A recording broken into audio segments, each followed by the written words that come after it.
फरीदाबाद में एक दिल दहला देने वाली घटना घटित हुई, जिसमें गौ रक्षा के नाम पर इंसान की हत्या की जा रही है, मानवता की हत्या की जा रही है। गौ रक्षा के नाम पर आतंक फैलाया जा रहा है। ये कौन है जो गाय की रक्षा के ठेकेदार बने हुए हैं? ये कौन लोग हैं जो धर्म के ठेकेदार बने हुए हैं? किसने इनको गाय की रक्षा और हिंदू धर्म की रक्षा की ठेकेदारी दी है? देश के प्रधानमंत्री ऐसे तमाम मामलों में एक शब्द नहीं बोलते। भारतीय जनता पार्टी ऐसी हत्याओं पर खामोश रहती है। हरियाणा की सरकार ऐसी हत्याओं पर खामोश रहती है। इसका मतलब हरियाणा की सरकार इन हत्याओं को प्रायोजित कर रही है, इन हत्याओं को संरक्षण दे रही है। इन हिंसक कार्रवाइयों के पीछे हरियाणा की सरकार है, उनके संरक्षण में सब कुछ हो रहा है। 12वीं में पढ़ने वाला एक छात्र आर्यन मिश्रा, 30 किलोमीटर तक उसको दौड़ाया गया, 30 किलोमीटर तक उसका पीछा किया गया। ये तथाकथित अपने आप को गौ रक्षक कहने वाले लोग, जो भारतीय जनता पार्टी और हरियाणा सरकार के संरक्षण में काम कर रहे हैं, और उसके बाद उसको पीट पीट के मार डाला। और ये कोई पहला मामला नहीं है। बंगाल के गरीब मजदूर को गुड़गांव में पीट पीट के मार डाला।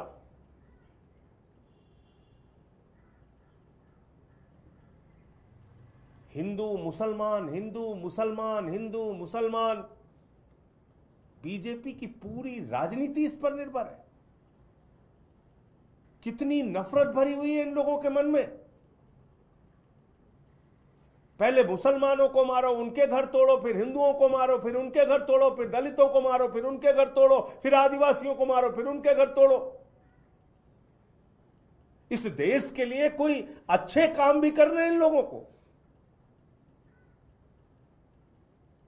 हरियाणा की सरकार इस हत्या के पीछे शामिल है, भारतीय जनता पार्टी इस हत्या के पीछे शामिल है। और आर्यन मिश्रा के पिता का बयान सुनिए, कितनी पीड़ा के साथ उन्होंने बोला कि मोदी सरकार इस प्रकार की हत्याओं को प्रश्रय दे रही है, संरक्षण दे रही है, इस तरह की कार्रवाइयों को।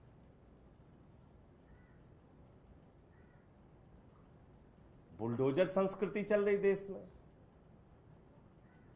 144 करोड़ लोग सरकारें बना रहे हैं। बाबा साहब डॉक्टर भीमराव अंबेडकर जी संविधान लिख के गए। अपराधों के लिए देश में कानून बना है, न्यायपालिका बनी है। अपराधियों को सजा देने के लिए लोकतंत्र की जगह बुलडोजर तंत्र चल रहा है। अभी एक बड़ी सख्त टिप्पणी न्यायपालिका की सुप्रीम कोर्ट की बुलडोजर के बारे में आई है। अपराध है, आप धारा के अलग अलग धाराएं हैं, उसमें आप मुकदमा दर्ज कीजिए, कार्रवाई कीजिए, सजा दिलाइए। किसी के घर पे बुलडोजर कैसे आप चला सकते हैं? और मैं बार बार कहता हूं कि बुलडोजर किसी का सगा नहीं है। ये बहुत बेवफा है बुलडोजर। ये कभी छतरपुर के मध्य प्रदेश में मुसलमान के घर पे चलता है तो भाजपाई लड्डू बांटते हैं, खुशी मनाते हैं, ए बुलडोजर चल गया, मुसलमान का घर जमींदोज हो गया। फिर काशी में चलता है, हमारे पुरातन मंदिरों पे चलता है। 300 से ज्यादा मंदिर तोड़े गए काशी के अंदर, मैं पूरी जिम्मेदारी से बात कह रहा हूं। 300 से ज्यादा इन्हीं भाजपाइयों के द्वारा बुलडोजर चला चला के वहां लोगों के घर तोड़े गए। उससे चैन नहीं मिला। तो श्री राम की नगरी अयोध्या पहुंच गए। अयोध्या में 4000 घर लोगों के तोड़े, 4000 घर जमींदोज कर दिया बुलडोजर चला के। कई मंदिर तोड़ डाले वहां पे। ये देश का विकास करेंगे ये लोग? कहीं अयोध्या में बुलडोजर चल रहा है, कहीं काशी में बुलडोजर चल रहा है। और कितने छद्म राष्ट्रवादी हैं भाजपाई, भारत माता की जय लगाते हैं और भारत माता के मंदिर पर वाराणसी में, काशी में बुलडोजर चलाते हैं। भारत माता के मंदिर पे बुलडोजर चला दिया।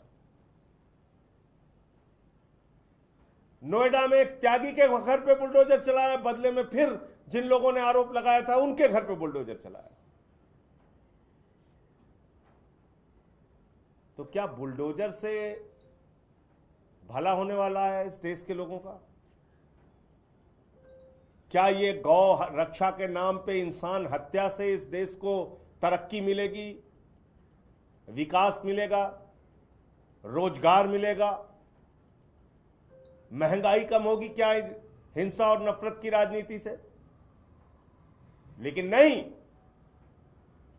ये सुनियोजित तरीके से कराया जाता है। अभी महाराष्ट्र की एक तस्वीर है, एक बूढ़े आदमी को कई लोग मिलके मार रहे हैं, मुसलमान है, ट्रेन में चल रहा है।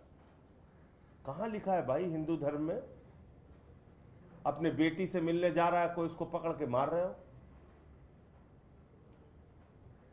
ये आर्यन मिश्रा के पिता को आज जो पीड़ा है, तकलीफ है उनके घर वालों को, इसका जवाब कौन देगा?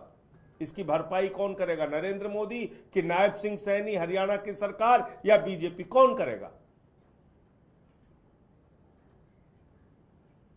तो इसलिए गलत का विरोध करना है जो आम आदमी पार्टी करती है, किसी के साथ भी हो, दलित के साथ हो, पिछड़ों के साथ हो, आदिवासी के साथ हो, मुसलमानों के साथ हो या हिंदुओं के साथ हो। मैं आंकड़े आपको बता रहा हूं।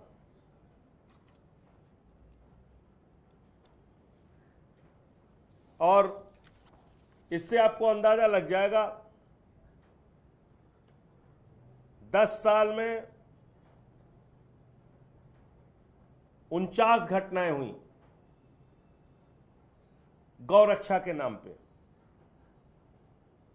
और इसमें 55 लोगों की हत्या हुई, 93 लोग घायल हुए, और ये ज्यादातर भाजपा शासित राज्य में हुआ। 2014 से 2022 तक 172, इतना ही आंकड़ा मिल पाया, उसके बाद के आंकड़े नहीं है, मॉब लिंचिंग के मामले हुए। और इसमें 21 हिंदू मारे गए और 21 हिंदू घायल हुए, 6 दलित मारे गए, 42 घायल हुए, मुसलमान मारे गए। यह सच्चाई है मॉब लिंचिंग की। कश्मीर में आपने देखा, कश्मीरी पंडित, टीचर या बैंक में काम करने वाले जो, या बिहार के जो मजदूर वहां पे गए, उनकी हत्या हो जा रही है, इसी शासन में हुआ। तो ये जो बुलडोजर है, ये उत्तर प्रदेश की राजधानी लखनऊ में भी चला। अकबर नगर इलाका है, 1800 स्ट्रक्चर तोड़े गए, घर, मकान जो भी था। 101 के करीब दुकानें तोड़ी गईं, और इसमें ज्यादातर हिंदुओं के घर तोड़े गए, मुसलमानों के भी तोड़े गए, हिंदुओं के भी तोड़े गए। तो मैं भाजपाइयों से यह कहना चाहता हूं, इस देश को नफरत की आग में झोंकना बंद करो। और ये जो उछलते रहते हो, लड्डू बांटते रहते हो, चलो मुसलमान का घर तोड़ा गया, चलो दिल्ली में झुग्गी तोड़ दी गई, चलो गरीब का घर उजड़ गया, बांटो लड्डू, मनाओ जश्न, ये बंद कर दो अब, क्योंकि ये तुम्हारे भी घर पे चलेगा, तुम भी बचोगे नहीं। अयोध्या काशी की हालत जाके वहां के लोगों से पूछो। और ये किसी हिंदू धर्म में नहीं लिखा हुआ, और कोई हिंदू धर्म की ठेकेदारी और कोई आइडेंटिटी कार्ड ये गौरक्षक तथा कथित अपने आप को कहने वाले इनके पास नहीं है कि किसी को भी पकड़ के मार दें। आर.एन. मिश्रा तो एक ब्राह्मण का लड़का था ना, उसको गौ हत्या के नाम पे मार दिया। ये अपने पड़ोस में हत्या करेंगे, कल को घर में हत्या करेंगे। जब दिमाग पे खून सवार हो गया है तो ऐसी घटनाएं होंगी। तो इसलिए इस पूरे मामले की, गुड़गांव की जो घटना हुई जिसमें एक बंगाल के गरीब मजदूर मुसलमान को मारा गया, और आर्यन मिश्रा की ये जो हत्या हुई, और ये दोनों हत्याएं गौरक्षा के नाम पे हुई, इन सब के पीछे कोई अगर सबसे ज्यादा जिम्मेदार है तो भारतीय जनता पार्टी, नायब सिंह सैनी की सरकार, हरियाणा की सरकार। और इसका जवाब प्रधानमंत्री को देना चाहिए, क्योंकि वो बार बार दावा करते हैं वो डबल इंजन की सरकार हरियाणा में चला रहे हैं। तो डबल इंजन फेल हो चुका है, इसलिए इस सड़े गले डबल इंजन को अब हटाना होगा, और हरियाणा की जनता हटाएगी। Zee News.